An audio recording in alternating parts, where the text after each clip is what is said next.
Yes? Here's your radiogram now, sir. Go ahead. It reads, Re-Canadian production, Avro Lancaster bombers, confirmation effective as from today. Okay. Hey, if you fellas heard the news, we're going to build 4 motor bombers. Oh, yeah? I tell you, it's true. We're going to build them right here in this plant. The biggest long-range bomber in the world. Yeah, it carries 8 tons of bombs. Sure, we can build them. Well, we couldn't have built them a couple of years ago, but we can now. Yes, we can build the biggest bombers now. We've got the materials, aluminum from Arvida, nickel from Sudbury, magnesium from Haley, supply trains running day and night from distant raw material sources to the assembly plants. All we need now is the tools. Sure, we can handle the job, but we've got to have machine tools and plenty of them. Do I need many? Brother, the tools I haven't got, you could just about squeeze into Varsity Stadium. I know they're scarce, but it takes 10,000 jigs and tools to turn out an aircraft the size of the Lancaster. There are 55,000 parts in that plane, and we hope to make more than half of them right here in the plant. Yes, we'll subcontract the rest all over the country. We've got parts coming in all day long. From Toronto, Montreal, Brantford, Hamilton, day and night the telephones ring, the parts come rolling in, the blueprints from the drafting offices, 20 tons of them. Rushed in by bomber, worked over by engineers and designers, broken down into production flow patterns.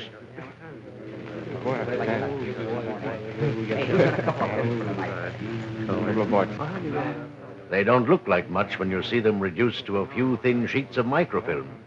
But study them a little while, and you'll see that you'll need thousands of men to put that plane into regular production.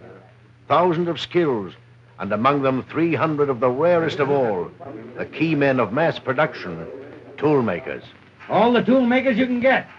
Want to see me? Yes, Jack. I've got 30 tool makers, and I need 300. 300? Where are you going to get them? Can you spare me any men from production? Not real tool makers. Well, they don't have to be.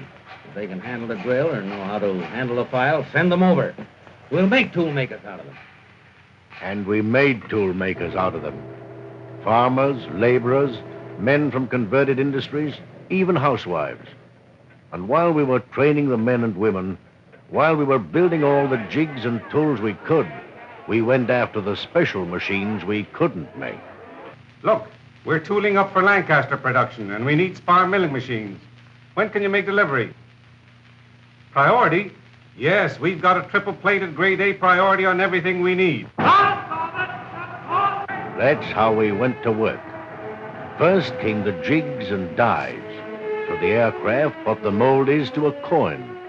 But as the new coin is only the first of thousands, so our first fuselage parts were soon followed by others on the flow production line. We call it a marriage when the 3 parts of the fuselage are joined for the first time.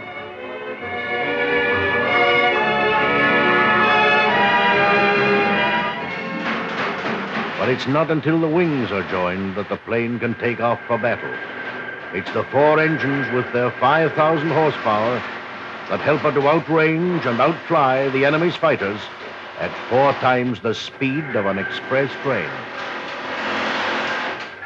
She needs good engines and air screws in this final battle for the air of Europe. In that battle, she can't afford to have blind spots. So our girls check the tail turret that guards the lives of 7 men. No plane in the world carries more bombs than this. You can pack a whole Spitfire into its bomb bay. It carries 15,000 pounds of bombs, more than 3 Wellingtons together.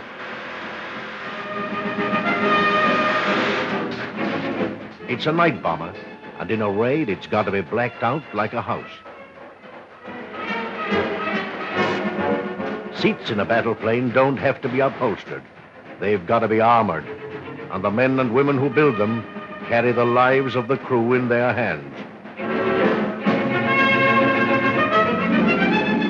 We used to wonder if every small part was worth all the care and trouble we gave it.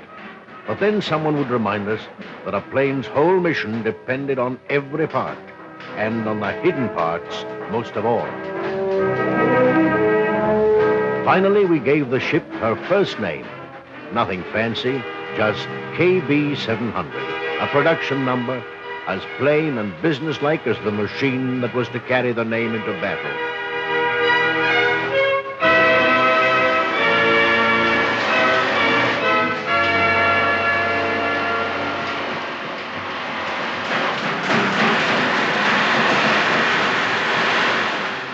Yes, she was nearly ready for battle. And as we looked at that long, slender plane, we thought of all the work we'd put into it, the months of effort, and now the reward.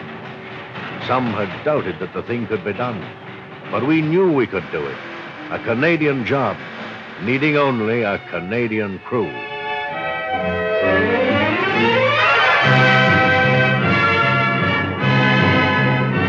And there they were, right in our plant, every one a veteran of more than 30 operational flights, some of them flown to Canada a few minutes after their return from a raid on Europe.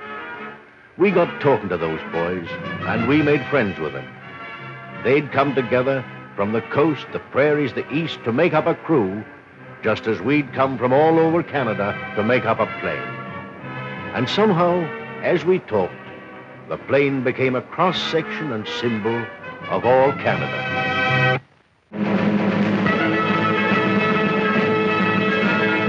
The last day before the plane was ready for its flight, we had a party at the plant, open house for everyone. The girls and fellas showing each other the job they'd done on the big ship. And as the dawn broke over the roofs of the plant, we took our big plane out of her hangar slowly onto the gray concrete runway. Remember, this was to be our last contact with her. To us, she was a living thing.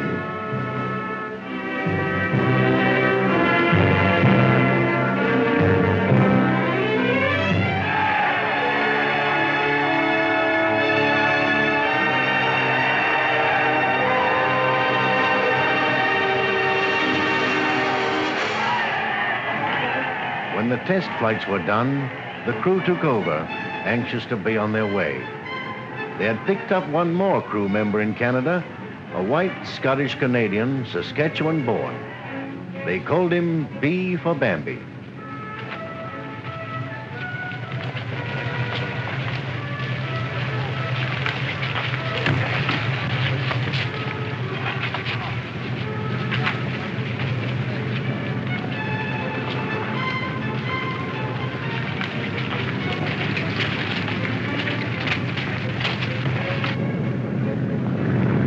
Intercom on.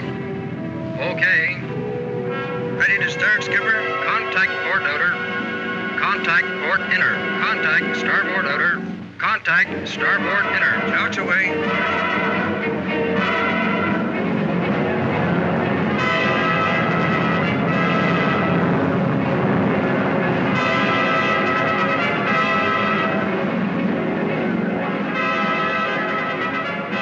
Wheels up.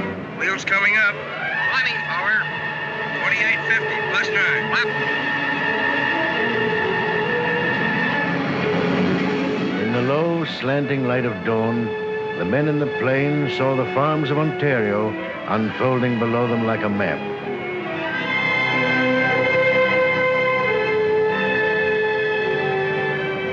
First course. 087 degrees. 087 degrees. Then, as the navigator set his course for England, the coast of the Maritimes gave way to the gray Atlantic. The boys kidded among themselves as they crossed the ice floes way out at sea. I wonder who's taking Joyce out tonight. I don't know. She probably wasn't going to meet Mike anyway. Oh, yeah? You guys are just jealous because she wouldn't give you a tumble.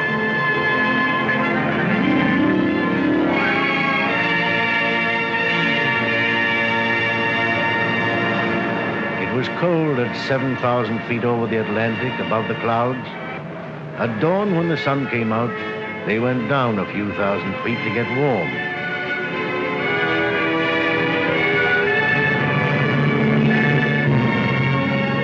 Then suddenly, the meadows of old England, as gently they eased her down to journey's end.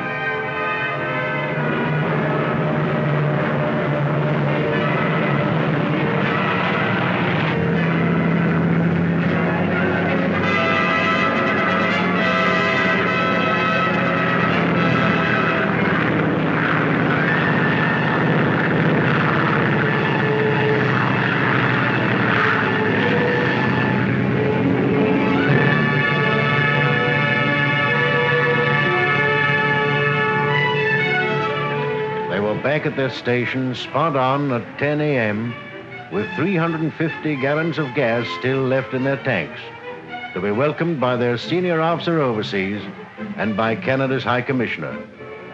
Soon they heard Sir Stafford Cripps, Britain's Minister of Aircraft Production, telling them what England thought of their plane. Recently, we've received from the hands of the Canadian workers their first Lancaster bomber to be sent to this country. It's a magnificent plane, up to the highest standards of production and performance.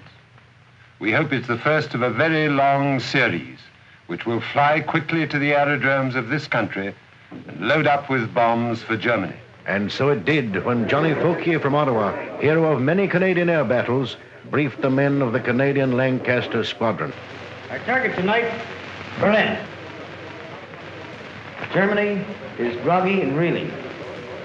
If you put the same effort into this attack tonight as you did into Hamburg, and you smashed Hamburg, you'll deal the enemy a blow from which they may well find it impossible to recover. Remember, bomb aimers, the pilots are depending on you to take them right into the aiming point. Now, it's up to you, men. Good luck to you, and off you go. How's the kite, Chiefy? All set, sir. We'll smarten up this trip. 2 to 1 on a watch off a scrub tonight. I'll take you 2 to 1. If we're scrubbed tonight, I hope it's in time to make the local pub. Bait the government out of an egg tonight.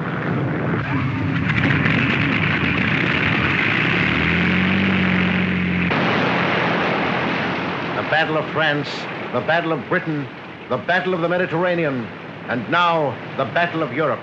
1,000 planes, 7,000 men, 5 million pounds of bombs hurled against targets 600 miles away.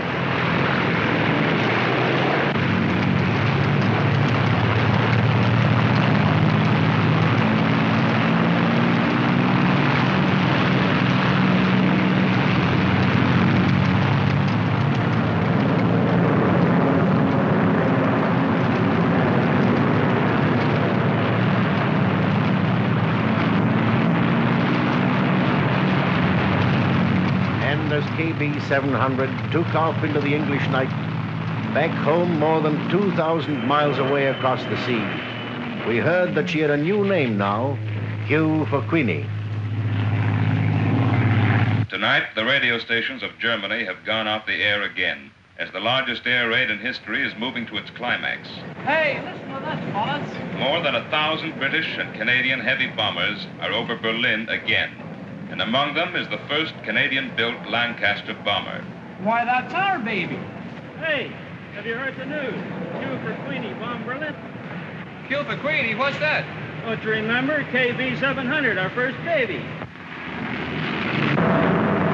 On course. Okay. Oxygen on. Everybody getting oxygen? Bomb aimer, okay. Call us off, okay, Skip. Navigator doing fine.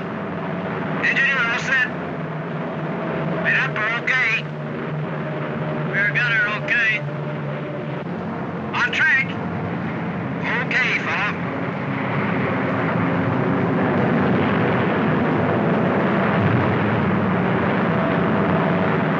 Bomb fuse, nose and tail. Guns cock and check. Okay, what's the temperature? Minus 25. Hey, Skip, what's your speed and height? 160, 18,500. How are we doing for time? Okay, on time. Flag bursting, 9 o'clock.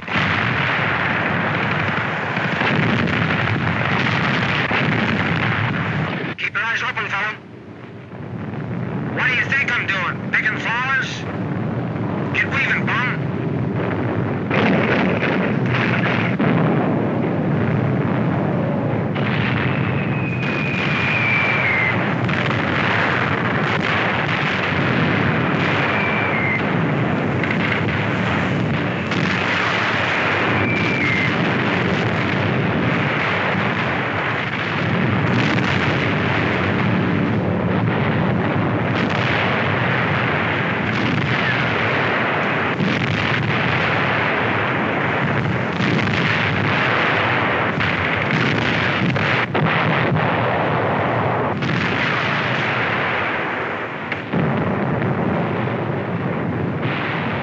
I can see the target now, Skip.